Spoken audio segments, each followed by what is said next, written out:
A Bíblia para interpretar é difícil, mas Ó, desse jeito, né? vou fazer duas classificações dos livros antes de entrar no livro de Oséias, tá bom? Divisões. Exílicos. Desculpa, faltou o I, né, irmão? Exílicos e pós-exílicos. Essa aqui é fácil de acertar, porque dá para decorar. Os três últimos, os que profetizaram antes e depois. Tem os que profetizaram durante, só que os durante são todos os maiores. Todos não. Estão todos nos maiores. Jeremias foi um pouco antes e durante. Daniel, que foi levado cativo, e Ezequiel, que também foi levado cativo. Esses são os profetas exílicos, mas não tem nenhum na nossa matéria, profetas menores, tá? Fica fácil dividir esse, por quê? Porque os três últimos livros da Bíblia são os pós-exílicos, tá? Então Ageu, Zacarias e Malaquias. Não vou escrever tudo, não, que vai ficar difícil. O que eu chego à brilhante conclusão que os 9 primeiros são os exílicos, então. Né? Vamos ver se o professor melhora. Oséias, o Joel é L, né? Joel, fiquei nervoso. Amós, Obadias, N, né? Jonas, Miqueias, Naum e Abacuque? Naum, a sequência.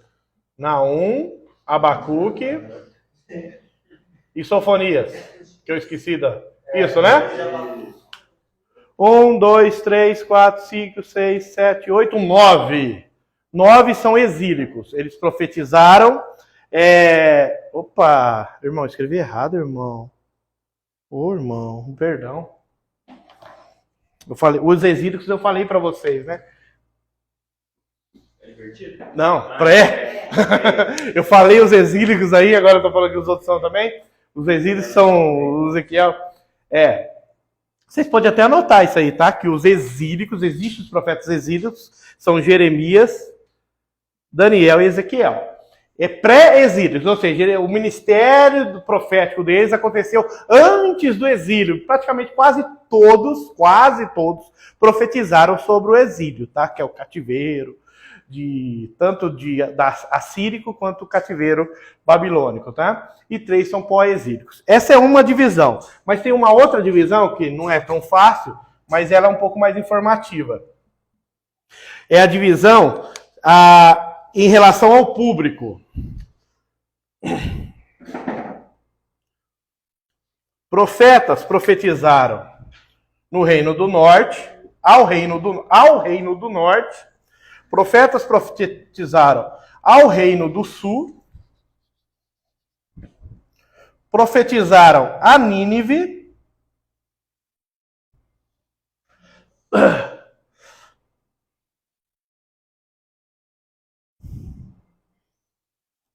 E a Edom, especificamente. Vou começar os mais fáceis. Edom, Obadias. Nínive, eu falei aqui na outra aula. Jonas e Naum. Norte, Amós. Não, vou colocar na ordem. Oséias e Amós. Sul. Só o que sobrou? Não. Joel. Deixa eu ver a ordem aqui. Miqueias, Abacuque, Sofonias. Aqui tem o...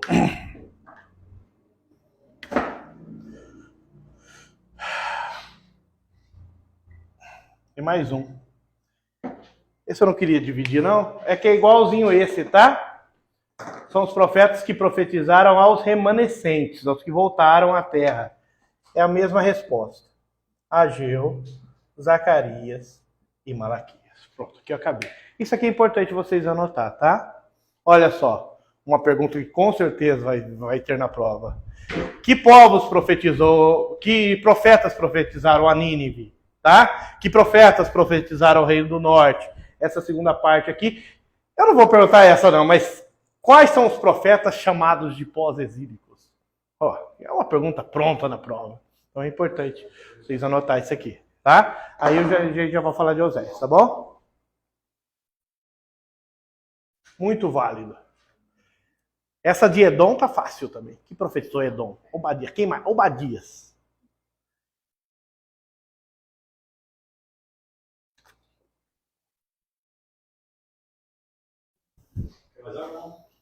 Eu tava procurando lixo.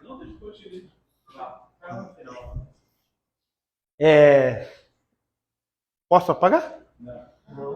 Não é uma resposta. Peraí. Os remanescentes são. Ageu, Zacarias e Malaquias. Os mesmos pós-exílicos aqui. Ó. Ageu, Zacarias e Malaquias. Ageu, Zacarias e Malaquias. É que eu esqueci do norte. Tem 12 aqui. 1, 2, 3, 4, 5, 6, 7, 8, 9, 10, 11, 12. Tá certo. Foi. Norte é Judá?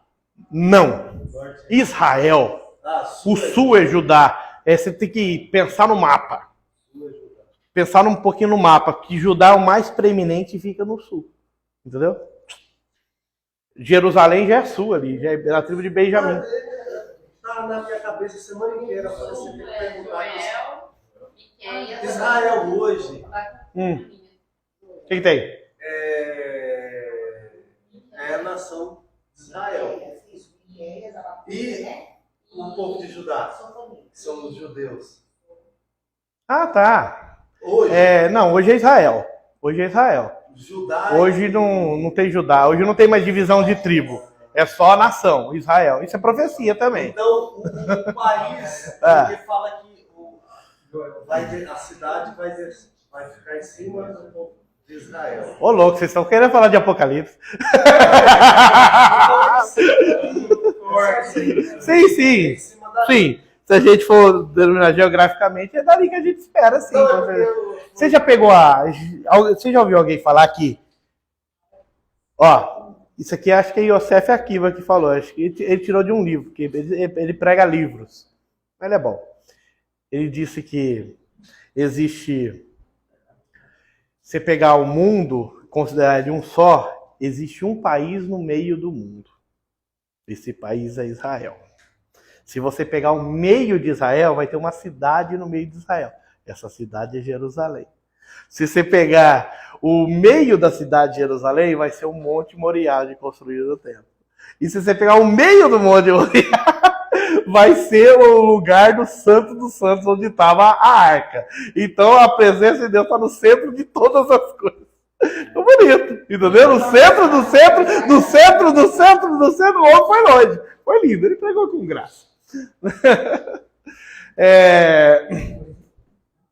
Por isso você não pode ir nem para a direita e nem para a esquerda, tem que ficar no centro, irmão.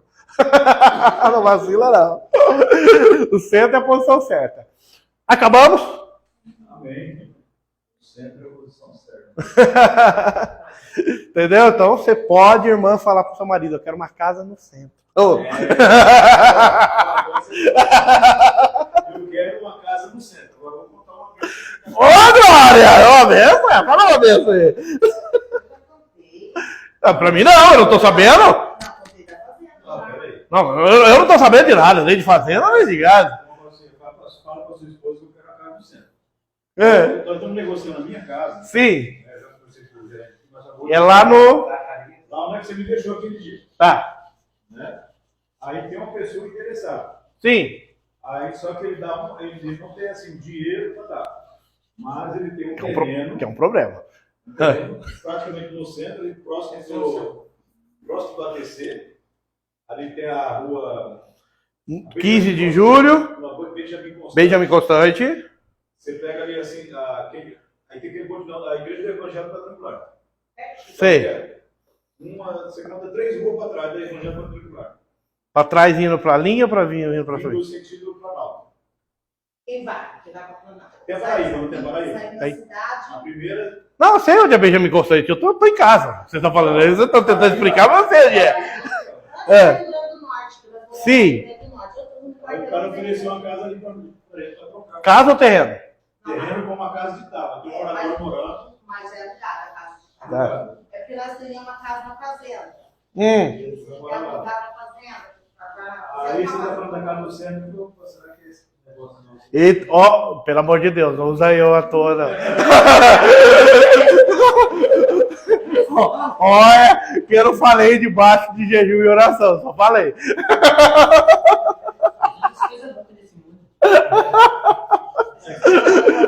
Mas quem lê, entenda. Se você não entende, eu sou de uma maneira. Mas eu não sei porque eu falei esse negócio de casa no centro mesmo. Eu falei meio à toa. Foi abuso mesmo. Foi abuso mesmo. Eu também moro no centro do Benfica ali, no centro do Benfica. Não deixa de ser no centro. Ali é quase Barbarossa. Bom, irmãos, Oséias. Oséia. Tem que falar, falar pelo menos dois, tá? Vamos ver o que eu consigo fazer aqui. Vamos começar no básico, que é o significado do nome, tá? É hebraico. Oshea. Oshea. Oshea. Que significa salvação ou salvo. Ixi, ficou feio a caneta vermelha, né? Eu estava até no carro lembrando, eu e o Elias estava no carro. O primeiro Oséias da Bíblia era servo de Moisés, filho de Num, da tribo de Efraim. Moisés olhou para ele estava lá ajudando Moisés, falou: eu não vou te chamar de Oséias, não. Eu vou te chamar de Josué. É o Josué. E Josué é o mesmo significado do nome de Jesus. Eu já fiz aquela transliteração aqui, né? Oséias quer dizer salvação. Josué quer dizer Jeová ou Javé é a salvação. Tá? Então é como se fosse um nome composto, né? Só o J é o O lá, não sei como se escreve, ficou Joshua, Josué, né? Jeová é a salvação. Mas tá bom, Oséias. Todo livro profético, irmãos, a gente vai sempre valorizar muito capítulo 1 e versículo 1. Por quê? Tecnicamente, as maiores informações sobre o profeta estarão ali. Então vamos lá, Oséias 1:1. Alguém leia para mim, por favor? Alguém? Palavra do Senhor, que foi dirigida a Oséias, filho de Biri, nos dias de Uzias, Jotão, Acás, Ezequias, rei de Judá, e nos dias de Jeroboão, filho de Joás, rei de Israel. Opa, vamos lá. Olha as informações que a gente já extrai aqui. Primeiro,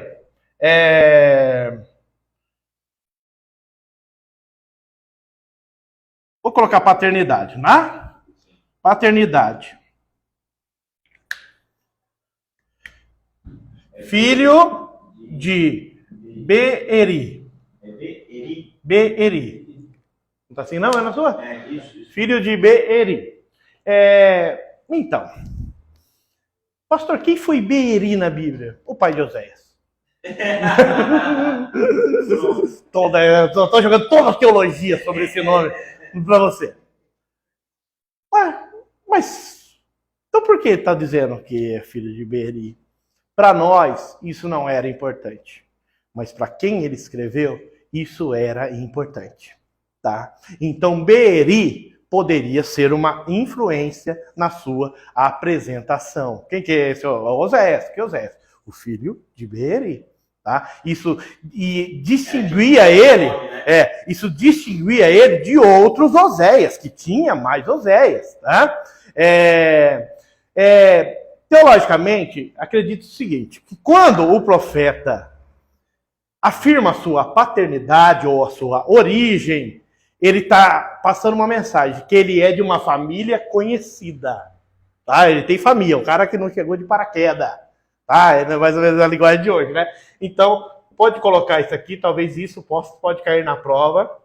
Família tradicional. Não no sentido de... A família dele tinha relevância. Tá? Tá? Se ele colocou que o pai dele é fulano, ele não sabe quem é fulano. Mas quem ele escreveu, provavelmente identificaria o fulano, tá? Tem uns que falam filho de fulano, filho de ciclano. Por quê? Porque às vezes fulano não tinha moral, mas ciclano tinha moral. Tá? Tem Sofonias, você vai chegar a Sofonias. Sofonias se apresenta com 4 gerações. Tudo isso para dizer que ele era parente do Ezequias. Ele afunda, tá? Então não sabemos quem era Beri. Todavia, entretanto, isso podemos afirmar, que era relevante ele falar de quem era filho. Agora, temos mais informações no versículo 1. Fala quando. Nos dias, né? Isso aí. Data. Vamos colocar data, tá? Fala quando. Vamos lá. Nos dias de Uzias. Espera aí. Uzias. Jotão. Ixi, Uzias, eu dei uma ramelada no Uzias aqui. Uzias, Jotão, Acás, com Z. Acás com Z. Ezequias, rei de Judá. Ok. Espera aí. Judá. E nos dias de Jeroboão, filho de Joás, rei de Israel. Jeroboão. É filho de quem? Joás. Ih, rapaz. J-S. Filho de Joás. Ó. Tem 2 Jeroboão na Bíblia conhecidos, tá? O primeiro Jeroboão é o filho de Nebate, que é aquele que se desentendeu com Salomão e depois com Roboão e dividiu o reino. Aquele ele é mais conhecido que esse. Esse é o chamado Jeroboão II. Tá? Há contexto dele dentro do livro de Amós. Irmãos, essa época aqui, ó, dias de Uzias. Uzias é mais conhecido por um profeta contemporâneo palaciano, que era Isaías. Tá? Também são os dias de Isaías, isso aqui, tá? Uzias, Jotão, foi pouco tempo razoável, Ezequias. Tá? Então, esse é considerado a época de ouro do profetismo da Bíblia, tá bom? Essa época. Tudo aqui pré-cativeiro. Tá? Ali, vamos dizer, os 40 do segundo tempo para o cativeiro. Tá? Deus usando os profetas. Não, alguns são contemporâneos, outros durante eu imagino que no máximo 2 séculos aqui, ó, os profetas vindo tudo nos dias desse pessoal. Não, isso aqui é menos de um século, né? Olha só, esse aqui é da tribo do norte, tá? E só que Oséias profetiza a tribo do norte, mas ele dá tipo uma importância para dizer que foi nos dias dos reis de Judá. Por quê? Isso aqui tem alguma coisa a ver com a linhagem davídica, tá?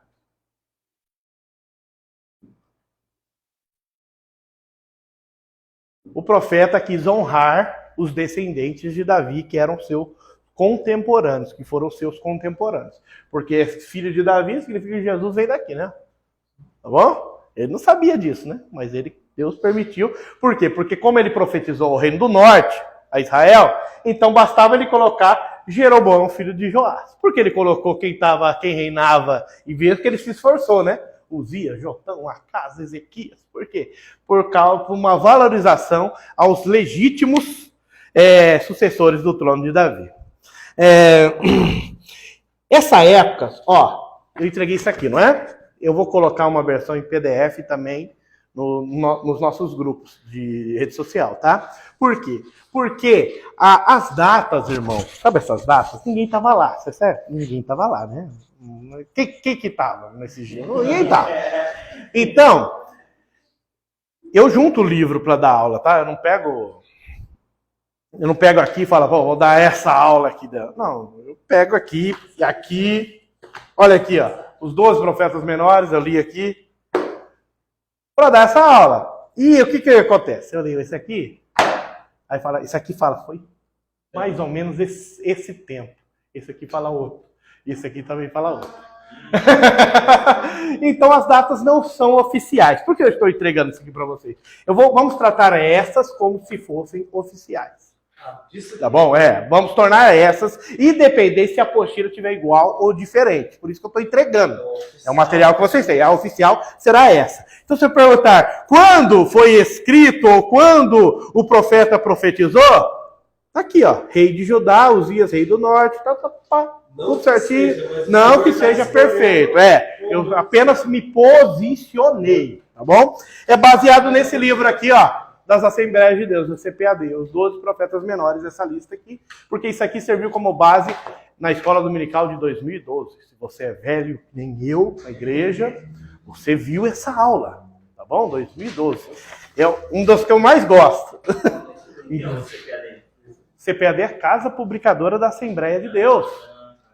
A editora própria, né? É o Belém que... O Daniel pega aqui o Davi que fundou ou não? Eu não sei. Desculpa. Eu não sei. Eu acredito que não. Não foi isso, não. Eu acredito que não. Mas eu não tenho... Existe um livro, História da Casa Publicadora da Assembleia de Deus. Eu compro bastante coisa, mas esse eu não comprei, não. Aquela declaração de fé das Assembleias da CPAD também. O que tem? É da CPAD? Claro que é. Quem escreveu foi Ezequias Soares. Ezequias Soares eu acho que é o atual comentarista. Não, mas eles sempre atualizam, né? Colocaram alguma coisa sobre família agora, né? Que a família está sendo atacada. O credo é um resumo, né? O credo não é toda a teologia. Fala da doutrina dos obreiros. Esse que eu li falava. Doutrina dos obreiros? Como é escolhido para ser separado para o obreiro. Tem isso aí? Tem. Eu deixei passar. É o resumo credo. Credo é um negócio que a gente... Credo? É feio falar, né? Credo. Não, é credo no sentido de crença, né? No sentido de crença abominável. Os credos eu lembro muito, eles são baseados, tipo assim, começa falando... cremos em um só Deus subsistente em 3 pessoas, o Pai, o Filho e o Espírito Santo. Cremos na Bíblia como única regra de fé infalível. Cremos no casamento monogâmico, dissolúvel e tal. Aí vai dar abertura. Vai ter uma distinção nossa em relação ao batismo. Cremos no batismo por imersão, em nome do Pai, do Filho e do Espírito Santo. É bacana ter o credo que identifica a denominação. Mas como a aula não é sobre credo, quase vou falar do credo dos apóstolos aqui. Creio em Deus Pai Todo-Poderoso, nascido da Virgem Maria. Tá. O público, tá? Comecei. Público é aquela divisão lá, tá? Naquela divisão que eu pedi para vocês anotar, que pode cair na prova, tá o público deles. É a tribo do norte. Israel, reino do norte. Só 2 profetas profetizam ao reino do norte. Ele cai primeiro, o reino do norte, né? Oséias e Amós. Os livros de história do livro de Reis, né? Sim, conta. A história tá ali. Eu coloquei um negócio de palavra-chave aqui, mas vai ficar muita coisa. Então eu escolhi um versículo para ser como um versículo chave. Palavra-chave eu coloquei infidelidade. Foi eu que coloquei, tá? Foi eu que coloquei. Fique em paz. Eu não vou perguntar isso. Oséias 2,5. Porque sua mãe se prostituiu, ele falando com a sua filha. Aquela que os concebeu ouve-se torpemente, porque diz: irei atrás dos meus namorados, que me dão o meu pão e a minha água e a minha lã e o meu ninho e o meu óleo e as minhas bebidas. Veja só que a traição é baseado num benefício, né? Eu vou trair porque vou conseguir, vai ser bom para mim, ele vai me financiar, né? Até porque isso na época bíblica, a mulher que traía normalmente era essa visão. Vou trair para ter mais conforto, para ter mais coisa, né? Para ser mais tal, né? Hoje em dia não, hoje em dia os motivos mudaram, né? Hoje em dia são os homens mesmo os motivos que elas para trair. Ó, aqui eu trouxe um resuminho, porque... pode pôr, mas eu não vou perguntar isso, não. Ó, eu fiz um resuminho aqui, ó. Oséias é apresentado como um homem casado com uma mulher infiel. A gente pode dividir o livro em duas partes. Capítulo 1 a 3. Isso era bom escrever, né? Divisão. Se cair na prova,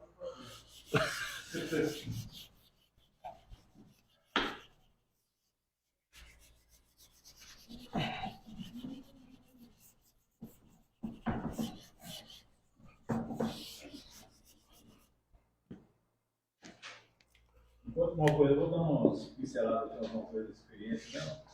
Que bom, por teologia, e você vai entender o que é um profeta, né, irmão? Esse aqui sofreu bastante, hein? Esse aqui sofreu bastante. Esse aqui tem uns que não quer pagar esse preço, não. Assim, você entender o que é a função do profeta, né? Sim. E é a boca de Deus, né? Fala e... Sabe o que eu acho tremendo de Oséias? É o seguinte. Deus quer usar o profeta. Mas Deus quer usar muito o profeta. E para usar muito esse profeta, o que ele faz? Ele faz o profeta ter experiência, sentir na pele uma dor, para conseguir profetizar com propriedade. fica o esboço da minha vida. Fala? Experiência dolorosa do profeta com sua esposa levou a descrever o relacionamento de Deus com o povo de Israel, como a de um marido fiel com sua mulher. Perfeito. Israel foi infiel. Foi fiel, né? Deus deixa o homem passar por um processo, para o homem estar pronto para profetizar para a nação, né? Qual que é a mensagem de ele sente na pele? Porque a história dele é o seguinte: Deus falou com ele, esquece o fantástico. Ó, pega uma mulher das filhas das prostituições, se casa com ela. E aqui já toda contradição e discordância do versículo. Mas como Deus fala uma coisa dessa? Ó, pega uma mulher. E ali ele conhece Gomer, filha de, acho que de Bai, uma coisa assim. Fala, Deus falou para mim casar. E aí, Gomer? Bonita, né? Tá bom. Aí casa com ele. Engravida. Tem um filho. Aí Deus fala, coloca o nome de Jezreel. Aí tem um contexto histórico. E profetiza sobre a casa de Gel. Tá? Aí tem um contexto histórico, depois a gente procura esse versículo. Tá bom. Mas tem um detalhe, Oséias. Não precisa trancar a porta da sua casa, não. Deixa aberta. O profeta vai dormir com a porta aberta. Aí ele acorda no outro dia, a mulher não tá lá. Essa é a história do profeta. Ih, rapaz. Tô grávida. Tá. O profeta reconhece o filho, né? Acho que a mulher, Loame, né? Loame. Tá. Glória a Deus, meu filho é benção. Mas a mulher continua com a postura, né? Continua com a postura, sai. Passou um tempo da gestação, engravida de novo. Eita! Não tinha ratinho na época, né? Aí vem outro filho. Qual que é o nome do outro filho? Eu até esqueci. Loami eu lembrei, mas outro. Lohuama, né? Mas ele Lome. foi empuxado. Sei lá. A gente imagina o que o profeta passa, né? Mas só que essa mulher, irmão, ela deixa ele criando os filhos, sai e não volta. Não volta.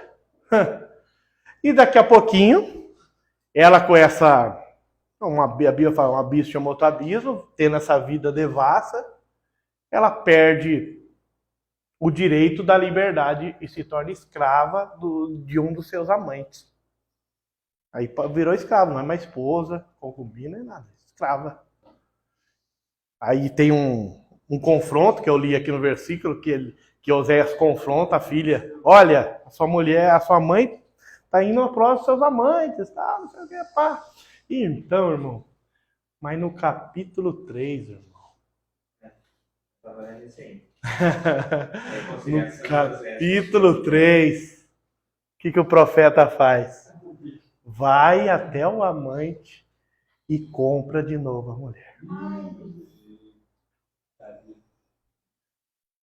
E aí, rapaz? Forte, né? Aí você sente aquele... toda pá, né? E fica casado com ela. E a história vai acabar. Ele resgata ela. Aí começa o capítulo 4. Praticamente, a mensagem de Deus é essa. Vocês, povo do norte, tá andando de mãos dadas comigo de dia. Mas à noite, vocês estão se deitando com Baal, com Azerá. Né? Continua aí! Continua fazendo isso para vocês verem o que vai acontecer. Né? Escravidão. O que significa? Cativeiro. Ô, irmão, dá um arrepio.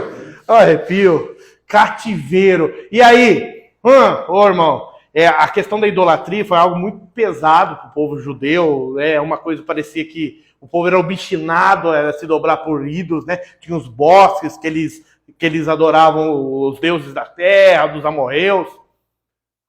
Hoje não tem idolatria mais em Israel não, viu? Não tem mais não. Eles abominam qualquer ídolo hoje. Por quê? Porque Deus fez eles se enojar de ídolos. Levou eles para uma terra de ídolos. Que tudo era Deus. Mas como isso? Não reverencia a terra. Não reverencia o rosto. Que negócio é esse? Então, eles se perderam, foram assolados, sofreram, foram castigados. Aí no final do capítulo 13, no final do capítulo 13, o que acontece? Deus fala, mas apesar de tudo, eu ainda te amo. Então isso é a se cumprir ainda. A se cumprir ainda. Tá? É a menina dos olhos de Deus, né? Apesar de ter humilhado Deus, apesar de ter feito o nome dele em vão, traído a confiança do pacto, Deus ainda vai pagar o resgate, né? E vai trazer de volta para casa. Resumo isso aí, é um resumão. Resumão, não falei um versículo. Mas isso daí se cumpriu já no passado com Israel, ou 1948 agora em Israel, tornando um tipo de nação. Então, vamos lá. A profecia, irmão, isso aqui, ó, é a hermenêutica que a gente não tem no básico. Principalmente a hermenêutica de profecia. Mas uma afirmação eu posso falar. Profecia, ela tem, tenta entender, camadas. O que eu quero dizer com isso? A profecia, ela às vezes é para o tempo imediato, que nem aquela época, mas ela serve também para o futuro. Muitas profecias têm camadas, principalmente a profecia de grande tribulação. Você pega ali Mateus 24, a grande tribulação vai ser assim. Aquilo está tudo cumprido, irmão. Está tudo cumprido ali. Pelo menos o primeiro texto, aquela lá. Ai das grávidas que amamentarem naqueles dias. Já aconteceu. Onde estiver o cadáver, haverá também as águias. Né? Quem estiver no telhado, não desça a buscar a sua capa. Quem estiver no monte, não dê... tá tudo cumprido. E ali está a grande tribulação. Aí você fala, isso aqui é futuro. Não, pode também ser futuro. Porque a profecia tem camada, mas ali o povo judeu fala a respeito do ano 70 que Jesus profetizou. Não ficará aqui pedra sobre pedra que não seja derrubada. O que é isso? É a invasão de Roma com o imperador Tito, e na época não era imperador, né, era general. E destruição de Jerusalém, espalhando eles, é a visão do Vale de Ossos Secos, espalhando eles em todas as nações. Mas aí Deus vem. Mas em 1940, desde a época do ano 70, eles ficaram espalhados, ou agora em 1948, houve a volta deles. Sim. Foi da época de 70, eles retornando a um cumprimento então dessa. Sim. Esse tempo todo, desde 70 até 1948. Anos de Israel sem... Quase 1.900 anos de Israel sem pátria. Judeus, né? E viraram povo, né? Judeus sem pátria. O verbo judiar vem de judeu, por causa da história. Judiar é de judeu. Tá? Só que o que eu quero dizer para o senhor? Eu quero dizer assim, aqui, cativeiro, não é? O cativeiro não fez o povo ir e voltar? Então meio que já tem um cumprimento imediato. O povo foi e o amor de Deus já se revelou para ele. Mas ainda não plenamente. Por quê? Porque depois o povo ainda se espalhou novamente e vai voltar novamente, como está voltando. Tá? Então por isso que a profecia tem camadas. Né? Tem camadas, até cumprir sua integralidade. Um texto que isso fica muito claro é Isaías 61, irmão. Que Jesus lê lá em Nazaré, quando começa o seu ministério. O Espírito do Senhor está sobre mim, porque me ungiu para profetizar aos mansos, não sei o que, a pregoar a prisão aos cegos, e a pregoar o ano aceitável do Senhor. Aí ele fecha a Bíblia. Mas para nós, o versículo não acabou. E o dia da vingança do nosso Deus ia consolar todos os tristes. Ele fechou quando fala, anunciar o ano aceitável do Senhor. Hoje está cumprido. Mas não cumpriu tudo. É aí que o judeu tropeçou. Também não cumpriu na integralidade tudo. É que ele... Aí a gente fala de primeira, segunda, vinda secreta, vinda futura. Por quê? Porque a gente entende que a profecia tem camadas. Ela não se cumpre na sua integralidade por um determinado tempo. Não é regra. Entendeu? Então Jesus veio e realmente já anuncia o ano aceitável do Senhor. E até hoje a gente anuncia que é o período da graça. Mas e o dia da vingança? Vai chegar. E quando ele vai consolar todos os tristes, vai chegar. Então, a profecia se cumpriu? Em parte se cumpriu. Tá? Mas a parte da profecia significa que é um penhor, uma garantia. Então, vamos lá. Vamos falar no particular. A gente vivemos num contexto que sempre ouvimos a frase, temos promessas de Deus, não é? Eu tô com bastante em aberto ainda. Bastante. Tá.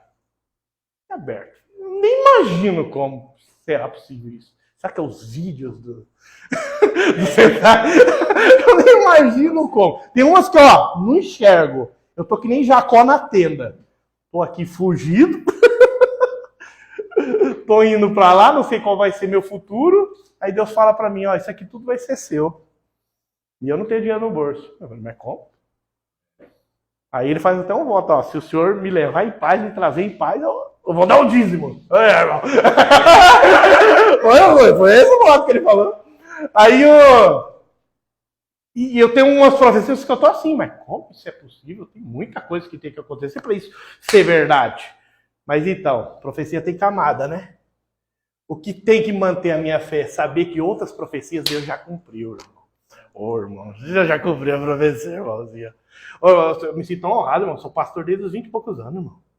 Tá? Isso já é uma promessa de Deus. É todas elas? Não. Mas o que ele cumpriu serve de garantia que vai cumprir as outras. Então, se a gente recebeu uma bênção, uma parcela, saiba que é garantia que o resto vai acontecer. Amém? Amém. Virou culto isso aí. Virou culto, agora glorifica. Oi! Coloque-se. Eu lembro do nosso jovem, né, na mocidade, né? Oh, meu Deus. Eu era tão tirado na mocidade, ninguém ligava pra mim. O irmão foi para São Paulo, né? Aí retornou, o pastor deu uma palavra, né? Gente, a pessoa que eu vi ali era outra pessoa. Aí ele começou a Olha. pegar, parece que eu lembro hoje. Começou a citar assim, todos os livros da Bíblia. Gente! Então saiu. Coisa mais linda do mundo. Aí você vê aquele, né, jovem, quer dizer, foi, estudou. Ó, vocês querem, depois eu passo o texto que eu falei, tá? A Bíblia não diz de Antônio. A Bíblia não diz aquele irmão que vinha para cá direto de São Paulo. Antônio era um irmão escritor de livro. A Bíblia não diz que ele escreveu. A Bíblia não diz que vinha direto para cá. Ele pregou no Congresso lá em São Paulo. Não, era um cidadão negro, magro, de postura. Lembra? Não, Antônio Evangelista. Isso aquilo é o capítulo de um livro que eu decorei. Foi 5 minutos. Sem pregar, são 5 minutos. É um título de Jesus, cada livro da Bíblia. Tá bom. Mas independente de tudo, o que eu estou dizendo, a profecia tem camadas, né? Ela, muitas vezes, ela não se cumpriu cabalmente, mas se cumpriu uma parte, a gente pode esperar, com certeza, que a parte que cumpriu é uma garantia que o resto vai acontecer. Tá bom? Aqui, capítulos 1 e 4, é o relacionamento.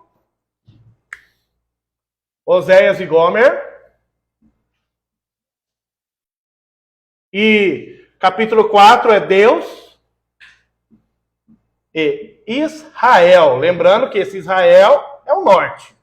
Tá bom? Bom, irmãos, eu vou apagar, concluir, porque é 12. Tá bom? Então, o que deu para falar um pouquinho, né?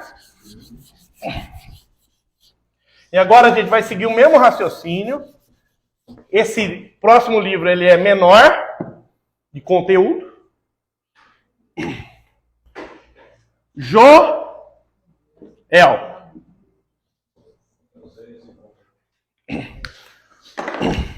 Eu vou pular uma parte que eu separei com carinho, mas não deu. Joel significa Yahvé é Deus. Lembra da palavra El? Eu já falei sobre vocês sobre a palavra El? Não, né? El. O que significa El? Não, só El. Deus. Muito bom. É o Deus genérico. O que é o Deus genérico? O Deus que a gente trata em português como letra minúscula. Tá? El. É a palavra usada para Deus. Né? El Shaddai. Ué, mas minúsculo? A gente escreve maiúsculo, mas El é genérico. Tá? Mas quem que é o Deus Todo-Poderoso? É o nosso Deus. Então a gente põe um maiúsculo lá para dar uma moral para ele. Mas El é uma palavra que pode se referir a Baal. Entendeu? El Baal. Baal. A gente pega o El Elyon, Deus Altíssimo, então o contexto fala que é... Então, esses nomes bíblicos que terminam com El sempre é uma referência a Deus. Tá? Aí nós temos o Gabriel, o Rafael, o Miguel, etc. Salatiel e Babá. Aí vai, Joel! A gente tem que pegar a mesma coisa, o mesmo procedimento. A palavra do Senhor que foi dirigida a Joel, filho de Betuel. Aí, ó, temos a paternidade. Mas não temos o tempo, né? Não tenho tempo. Não é regra, você viu? Paternidade. Betuel.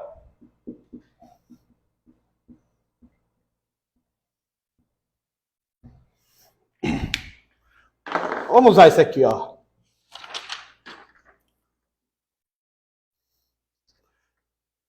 Temos uma época, 835 a 830, e a observação que o irmão fez. Os reis não são mencionados no livro.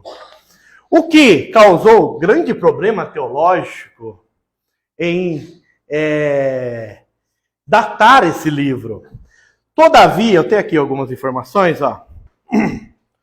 O que se sabe é que ele é anterior a todos os profetas literários. Espera um pouquinho. Deixa eu abrir um salvo aqui. Profetas literários. Quem são os profetas literários? Eu não estou falando... Eu quero que você identifique eles para mim. Hã? Profetas literários são os que deixaram herança escrita. As suas profecias chegaram até nós. Porque além dos profetas literários, há os profetas chamados não literários. Que são profetas que não deixaram mensagem escritas. E grandes profetas. Cadê as profecias de Elias pra gente? Só a história. Ele profetizou contra Acabe, ele profetizou tal. Não deixou herança escrita pra gente. Eliseu. Era de forma verbal Hã? que ele fazia? Como que Era de forma verbal que ele... ele ia lá, era que nem Sócrates. Você já teve aula de filosofia? É que nem Sócrates, nunca escreveu nada. Hoje tem um jeito de escrevendo sobre ele, mas ele mesmo nunca escreveu nada. Não deixou nada escrito, falou um monte. Vai morrer. Então, os profetas literários são que escreveram as suas profecias, ou eles mesmos, ou usavam um ajudante. Tipo, Jeremias tinha um Baruque, que era o... Tinha um nome, o cidadão que corria atrás, eu esqueci o nome dele.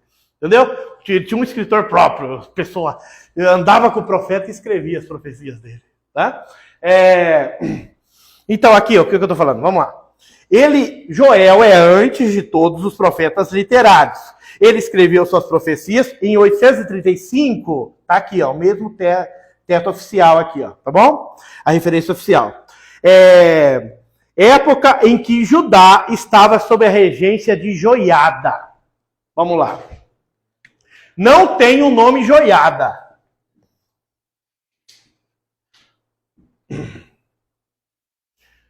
Vamos lá. Deixa eu ver se eu estou preparado para falar disso. Quem já ouviu a história de uma rainha na Bíblia que, quando o filho dela morreu, ela matou todos os seus filhos? Matou todos? Restante?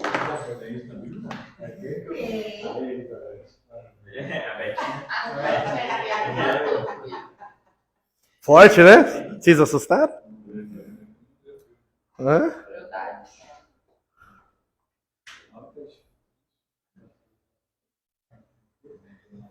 Jezabel, será? Pior que a Jezabel?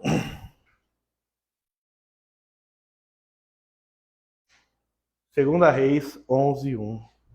Vendo, pois, Atalia, mãe de Acasias, quem era Acasias? O rei de Judá, que seu filho era morto, levantou-se e destruiu toda a descendência real. Era a rainha mãe, né? Casou com... Era a mãe do rei Acasias. Ela era a mãe do rei Acasias. Segunda Reis 11. Mas Jeoseba, filha do rei Jorão, irmã de Acasias, tomou a Joás, filho de Acasias, furtando dentre os filhos do rei, aos quais matavam. E pôs ele na sua recâmara e escondeu de Atalia, e assim não o mataram. Olha que rainha perversa. Os pregadores não pregam sobre isso.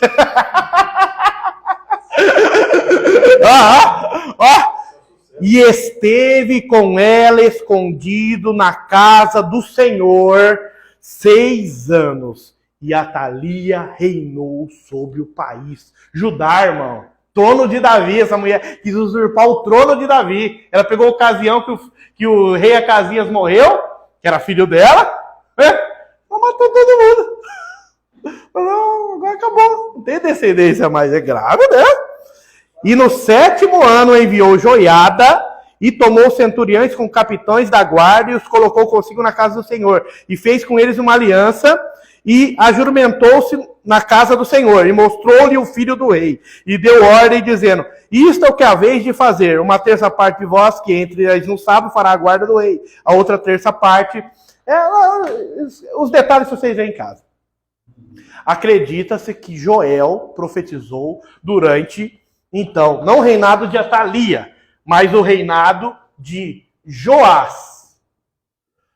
Joás, que era o filho do Acasias, que foi escondido para Atalia não matar ele.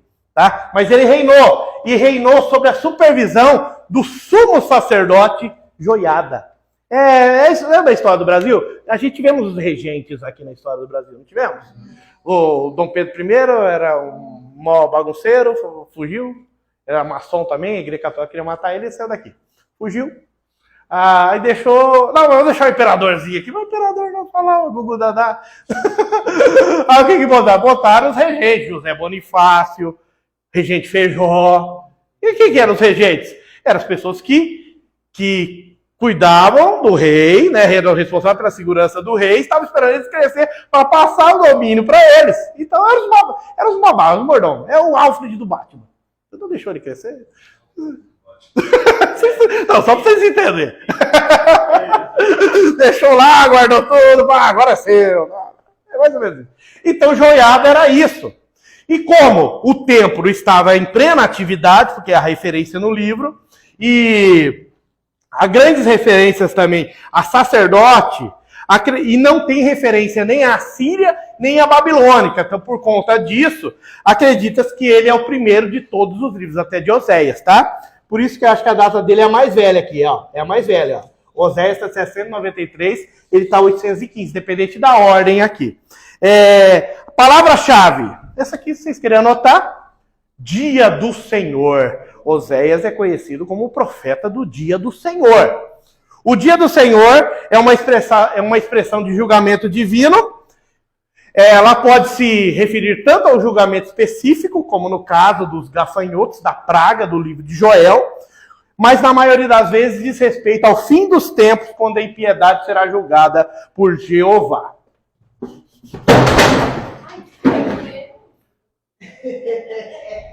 Para a câmera aí! Depois faz um rios.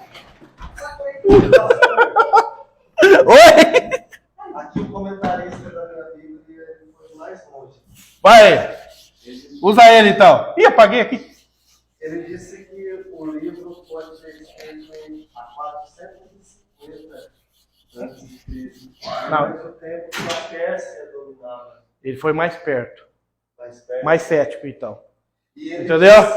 disse que o apóstolo Que é antes de Cristo. 800 anos antes de Cristo é muito mais antigo do que...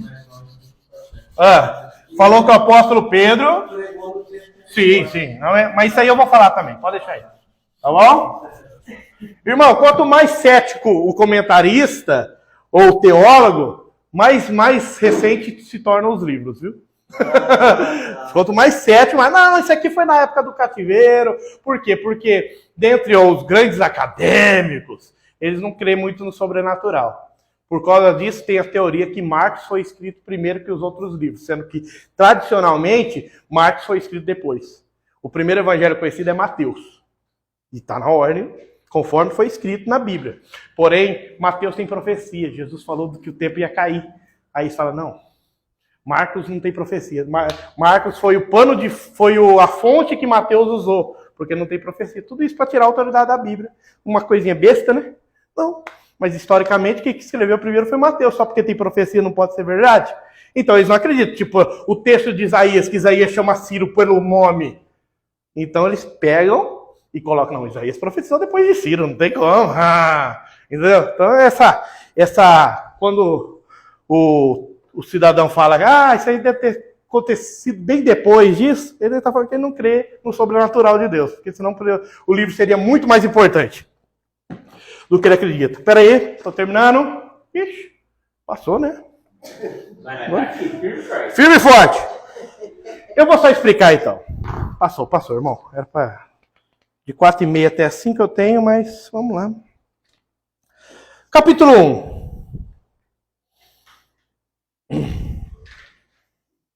Joel, capítulo 1. Palavra, tá com frio, né? Mas é o lado, é o lado. Palavra do Senhor dirigida ao profeta, filho de Israel. Ouvi, vós, anciãos, e escutai, todos os moradores da terra. Porventura isso aconteceu em vossos dias, ou nos dias de vossos pais? Fazei isso sobre uma narração a vossos filhos e vossas filhas, e os filhos dessa outra geração. O que ficou da lagarta, o gafanhoto comeu. O que ficou do gafanhoto, a locusta comeu. E o que ficou da locusta, o pulgão comeu. Isso aqui é o motivo de Joel ter escrito um livro. Tá? Uma praga. A praga de gafanhoto. Aqui tem até... Egito, não, né? Depois. Não, mas provavelmente, eu não estou falando do mesmo tamanho, mas se identifica com ela. Mas aqui foi ele profetizou a tribo do sul, pelo amor de Deus, escreve aí, que eu não escrevi. Ele profetizou ao reino do sul, tá? Judá. Aconteceu a praga. Judá, o reino do sul. Tá? O profeta, olha o que é sensibilidade, irmãos.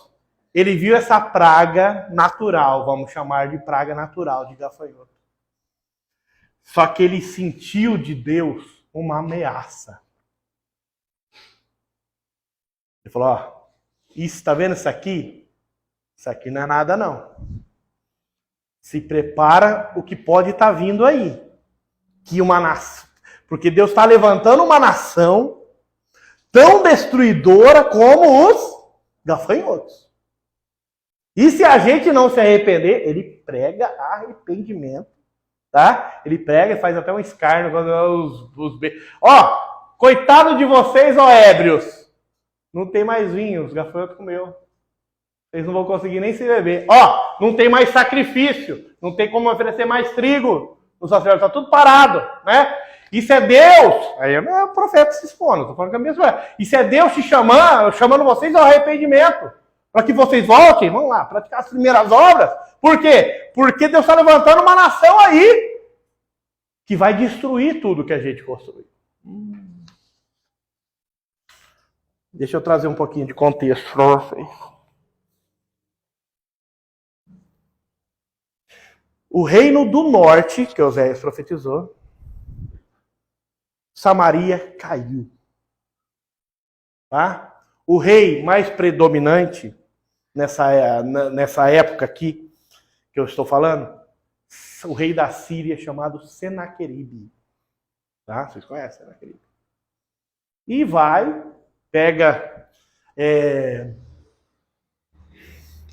o norte, destrói o norte, leva cativo o povo, traz outro pessoal para morar lá, daí que vem os samaritanos. Aí começa a invadir Judá. Só que Deus levantou o profeta. Arrependei-vos. Assim como Jonas. Arrependei-vos. Aí Senaqueribe manda lá o mensageiro dele lá para o Ezequias. Só que Ezequias era um bom rei, né? Ezequias temia Deus. Aí chega para Ezequias e fala, e ele fala para todo o povo em hebraico, seus irmãos na tribo do norte caíram sobre o rei Senaqueribe. Se Ezequias dizer para vocês que o Deus de vocês certamente livrará, não é o Deus de vocês o mesmo dos seus irmãos? Eles já caíram.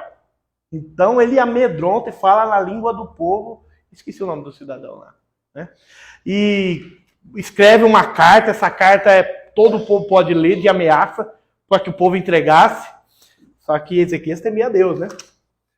Aí o que Ezequias faz? Pega a carta, veste o pano de saco, entra no templo, Judá tem templo, né? E ora ao Senhor. Aí Deus envia o profeta Isaías para ele. Fala, assim diz o Senhor a Senaqueribe, vou colocar um anzol no nariz dele e um freio na boca dele e vou tirar ele daqui. Não vai tocar em Judá.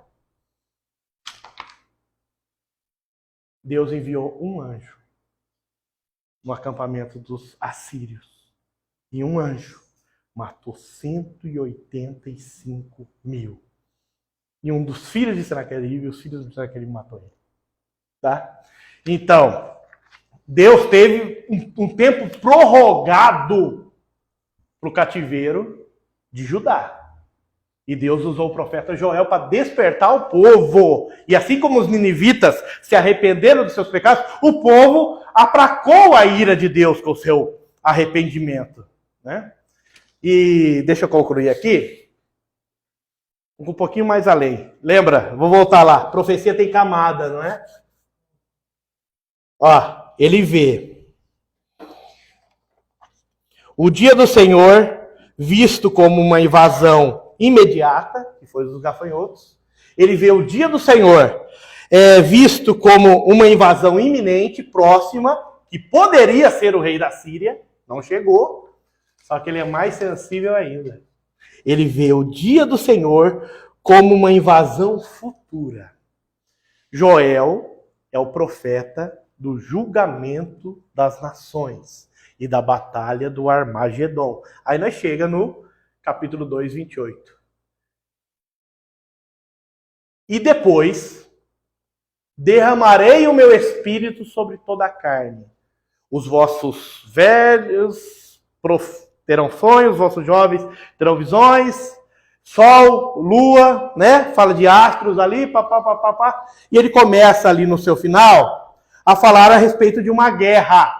Essa guerra é a guerra do Armagedon. E o julgamento das nações, sabe quando acontece? Quando é o homem do cavalo branco desce sobre o seu cavalo, com ele os exércitos dos céus, no vale de Josafá, ou vale de Meguido, tá? E ali ele julga as nações. E ali ele determina quais nações entram no milênio, ou quais nações vão acompanhar... Carol. Vão acompanhar o anticristo e o falso profeta, que eles inauguram o inferno. Não adianta mandar ninguém para o inferno. Ele não está vazio, nem Satanás está lá. Tá? É isso eu falo outra aula. Amém. Amém? Meus irmãos, que Deus os abençoe. Eu agradeço. Sinto muito pela longevidade da aula.